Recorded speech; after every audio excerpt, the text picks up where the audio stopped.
meus amigos.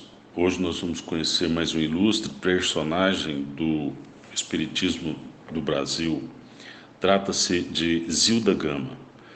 Ela é procedente de uma das mais ilustres famílias do Brasil, que teve origem no então tenente de cavalaria Leonel da Gama Belens, natural de Campo Maior, província de Alentejo, Portugal, o qual, em 3 de 5 de 1690, se casou com Dona Maria Josefa Correia, com grande geração, principalmente no estado de Minas Gerais, como os Almeida da Gama, ramo de que saiu José Basílio da Gama, autor de Uruguai, o poema mais notável do Brasil Colônia.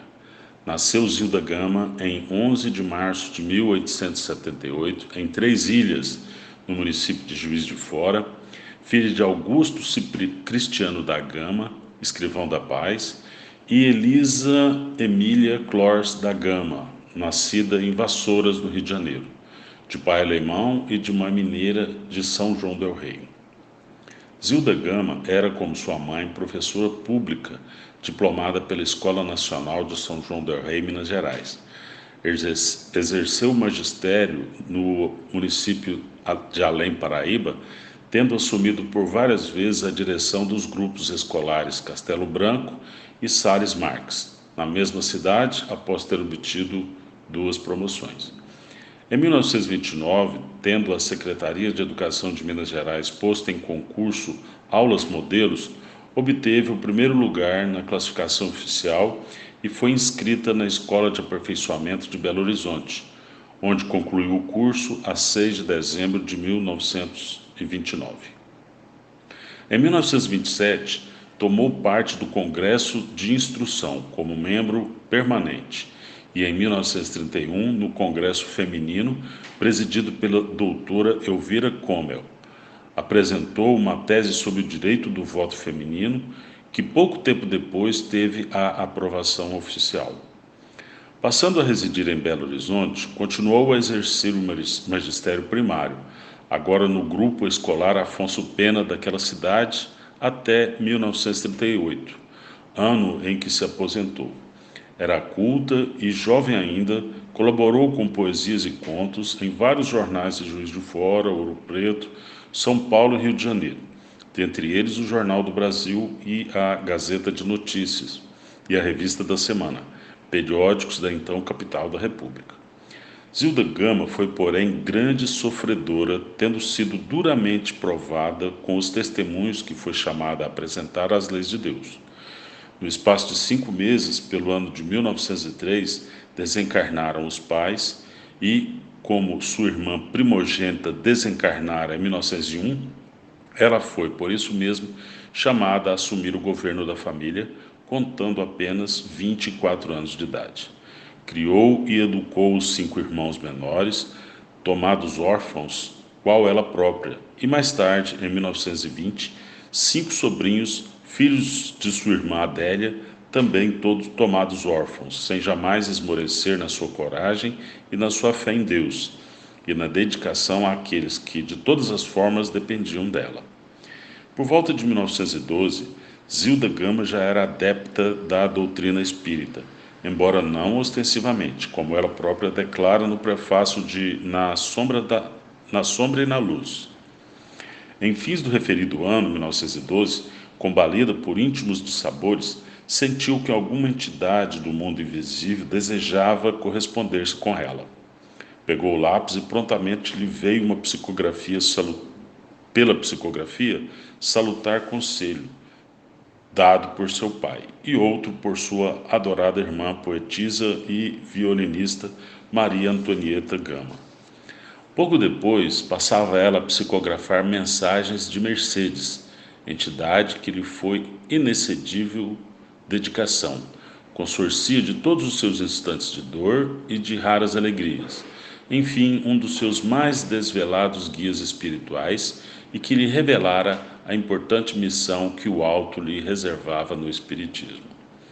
Com surpresa, ainda no ano de 1912, Zilda Gama psicografa a primeira mensagem assinada por Allan Kardec.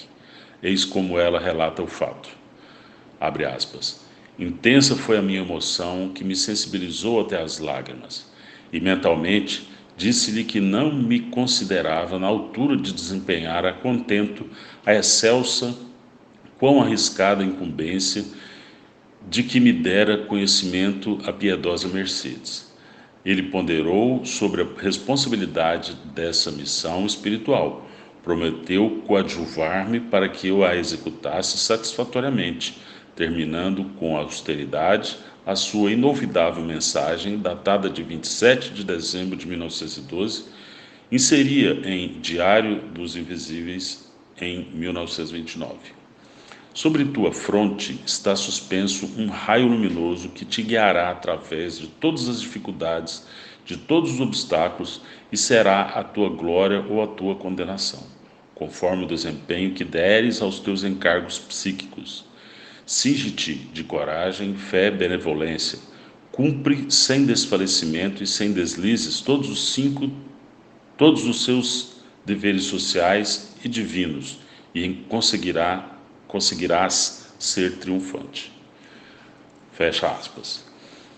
Durante 15 anos, conforme declara a própria Zilda Gama, o espírito Allan Kardec assumiu a direção dos seus labores espirituais, orientando, aconselhando, esclarecendo, tendo sido várias as provas que vieram confirmar a sua supremacia espiritual sobre as demais entidades comunicantes assinadas por ele. Há algumas comunicações no livro Diário dos Invisíveis, publicado pela editora Pensamento.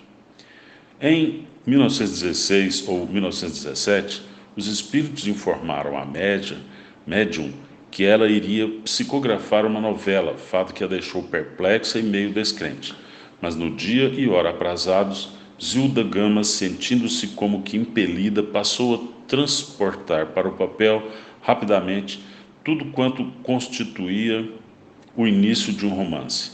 Não menos foi a surpresa quando o espírito comunicante se assinou Vitor Hugo. Sob o impulso vibratório desse genial escritor francês do século XIX, um dos maiores expoentes da literatura moderna, dentro de pouco tempo a obra estava concluída, recebendo o seguinte título: Na Sombra e na Luz. Sob a tutela do espírito de Vitor Hugo, vieram a lume, além de Na Sombra e na Luz, novela considerada pela crítica a sua obra-prima, traduzida para o Esperanto pelo Dr. Porto Carreiro, os seguintes romances editados pela Federação Espírita Brasileira: Do Calvário ao Infinito, Redenção, Dor Suprema, Almas Crucificadas. Outros livros psicografados foram impressos por editores diferentes, a exemplo do Diário dos Invisíveis, permanecendo inéditos alguns poucos mediúnicos, bem como várias obras poéticas e pedagógicas de sua autoria. Zilda Gama foi no Brasil a primeira médium a obter no mundo espiritual uma vasta e substancial literatura espírita, tendo causado sensação às suas obras mediúnicas quando apareceram, quer no ambiente espírita, quer entre os leitores leigos. Em julho de 1940, Zilda Gama se transferiu para a cidade do Rio de Janeiro. Em março de 1955, mudou-se para Mesquita, Rio de Janeiro, e em 1957 retornou ao Rio de Janeiro. Nos últimos 10 anos, vivia numa cadeira de rodas ou presa ao leito após o dramático derrame cerebral que lhe embotou o raciocínio, antes iluminado por fachos da inspiração espiritual. Residindo então em companhia de seu dedicado sobrinho Mário Ângelo de Pinho, cercada pelo afeto dos familiares e a admiração e o respeito de quantos a conheceram, pois integralmente consagrada ao serviço do Senhor, Zilda Gama não contraiu matrimônio. No dia 10 de janeiro de 1969, com 91 anos, Zilda Gama retorna à pátria espiritual, desligando-se dos despojos carnais alquebrados pela doença e pelo tempo. O seu corpo foi sepultado no dia seguinte, 11 de 1 de 1969, no cemitério São Francisco Xavier. Zilda Gama escreveu o Dr. Francisco Clor Werneck, seu primo irmão, em Um Impacto. Abre aspas. Foi sempre um padrão de honra e honestidade para a mulher espírita, e eu não preciso dizer que o espiritismo no estado de Minas Gerais e em todo o Brasil está a lhe dever algo que lhe perpetue o nome, embora ela nunca tenha pensado nisso.